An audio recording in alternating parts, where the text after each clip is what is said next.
This is Knowledge Engineering with Semantic Web Technologies. And this is the fourth part of the first lecture, Knowledge Engineering and the Web of Data.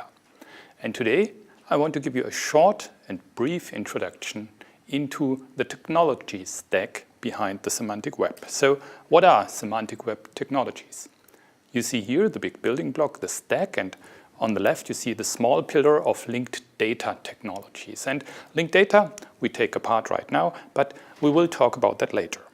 So here on the building blocks of the semantic web technology stack, you see here on the left side concepts and abstracts, and on the right side you see certain specifications and solutions that are used. So everything is based on the web platform. And here are lots of technologies that you are already familiar with.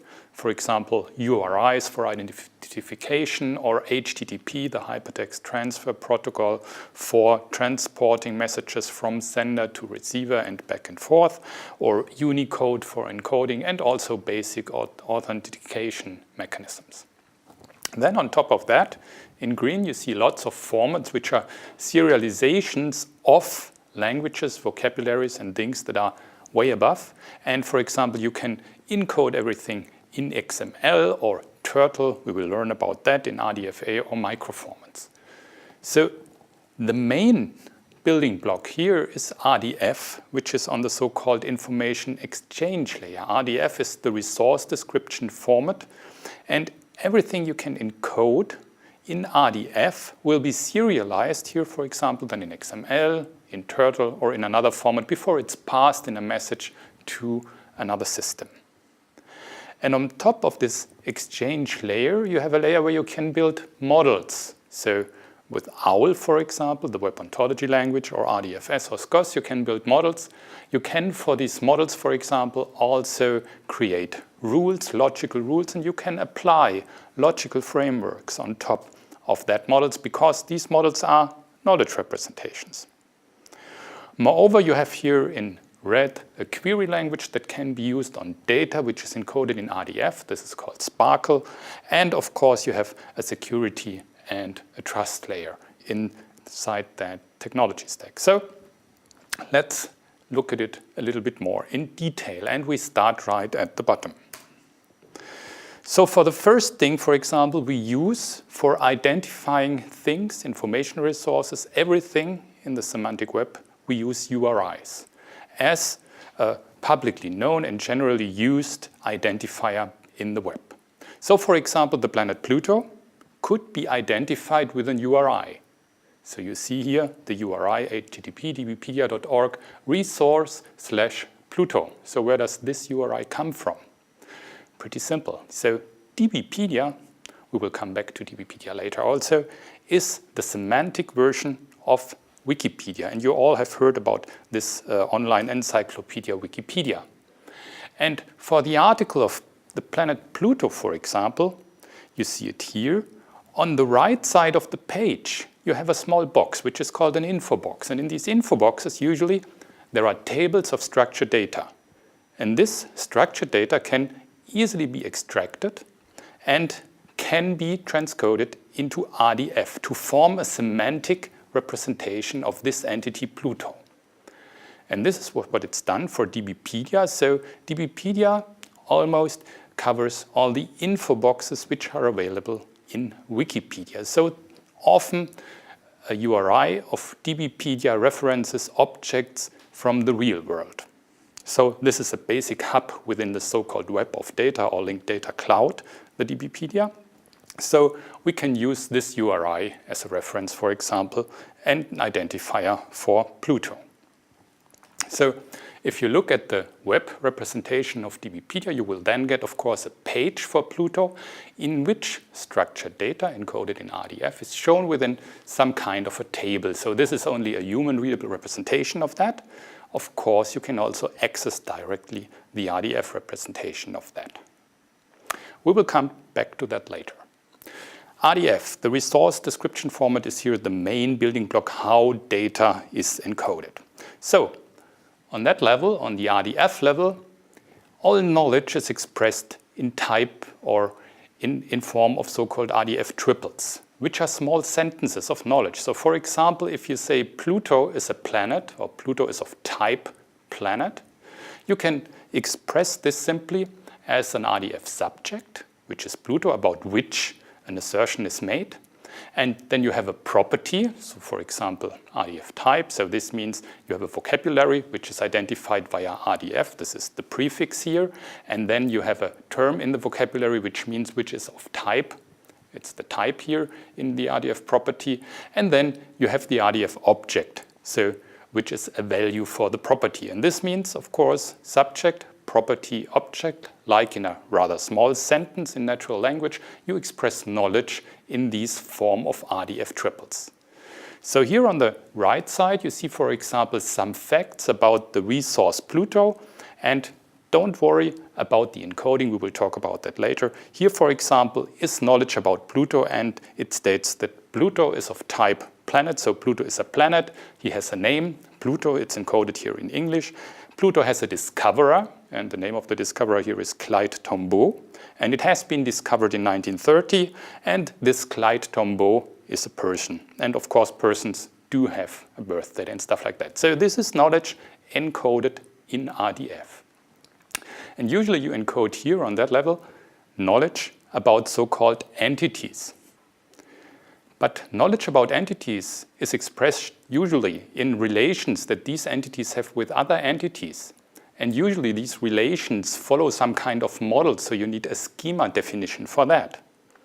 And therefore we go one step above, and then we are in the so-called RDFS layer. So the modeling layer, and the simplest modeling way, the simplest way to model here is with so-called RDF schema information. And here you can, for example, define schemas like what is a planet, and you can say a planet is a subclass of a celestial body. Or, for example, that planet has a discoverer, and the discoverer of a planet usually is a person. So let's have a look at the small gray box here in which the RDFS schema information about the planet is given. So if we read this, we can see that a planet is a class, and a planet is a subclass of a celestial body, which automatically makes a celestial body also a class. Then we have a property called discovered. So anything can be discovered. So the domain of this property is anything, which is here a thing. And of course, it has been discovered at a certain point in time. So the range of the property discovered is a date, and so on. So this is kind of knowledge which can be expressed with the help of RDFS. Up to here, you can already do some little inferencing, some deduction. So for example, you can deduce that the type of celestial body is a class simply by looking at the property RDFS subclass, which is defined with a domain range which should be a class, and therefore you can make a class deduction, for example. But it's limited in its expressivity. So we need a more expressive language to define more sophisticated, more expressive models. And for this, for example, you can use OWL or other representation languages which are based on some kind of logics. So, for example, here on the OWL, on the ontology level, you can say, for example, that the discoverer of Pluto, who is Clyde Tombaugh, is of type dead people, because he has already died. And you can say, for example, dead people and the class of living people, they don't have anything in common, which means if you try to intersect living people and dead people, you will end up with an empty set. So they are disjunct, these two classes. So this is something which you can express, for example, with the web ontology language.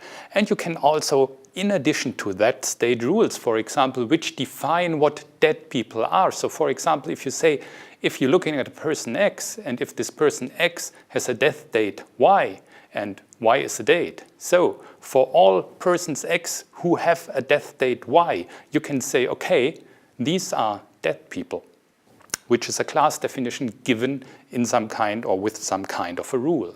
And this is even more expressive. So here you have, again, logical rules which you can use to define, to represent knowledge, and also you can use them to deduce and to infer new knowledge. So this is the upper level of the knowledge representation level here within the semantic web stack.